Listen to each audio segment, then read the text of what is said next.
From Tampa Bay streaming news leader, this is ABC Action News.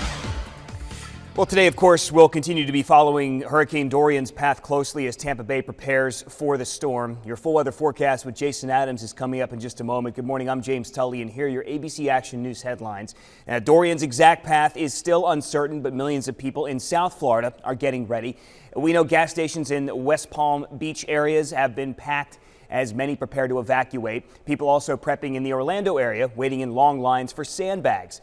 Inmates are actually helping people fill and load those sandbags in some places. Meanwhile, U-Haul is trying to help residents prepare for the storm. 91 locations all across the state of Florida are letting people impacted by Dorian use one of their storage units for 30 days for free. There are locations in Clearwater, Orlando, and Tampa participating in this. We have the whole list of locations online right now in the hurricane section of abcactionnews.com. And Disney Cruise Lines has responded to Dorian by giving passengers a little more bang for their buck. The Disney Dream is set to sail from Port Canaveral today. It was originally set to come back Monday, but due to the storm, it will now return Wednesday. Passengers will not be charged extra. People taking the next cruise, though, will have a shortened trip and they will get a partial refund. The Navy making some big changes on the East Coast ahead of the storm. They are evacuating planes at the Naval Air Station Jacksonville. They're evacuating ships from the Naval Station Mayport. Most of the evacuations will happen today. The craft will head to the Southeast and Mid-Atlantic.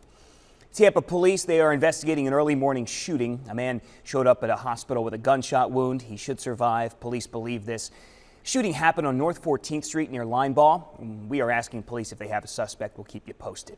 The mayor of St. Petersburg and the owner of the Tampa Bay Rays are now setting up a third meeting to talk about the team's future in the city. A meeting yesterday follows the team's announcement in June that it is considering splitting its home games between Florida and Canada. Leaders aren't yet commenting on what was specifically discussed. Right now, the Rays are locked into playing at Tropicana Field until 2027. Also, Florida State was supposed to play its season opener in Jacksonville tomorrow. Due to the storm, though, the game against Boise State has been moved to Tallahassee. The game will also take place at noon instead of 7 p.m. Part of the logic here of moving the game was to keep highways clear for the storm.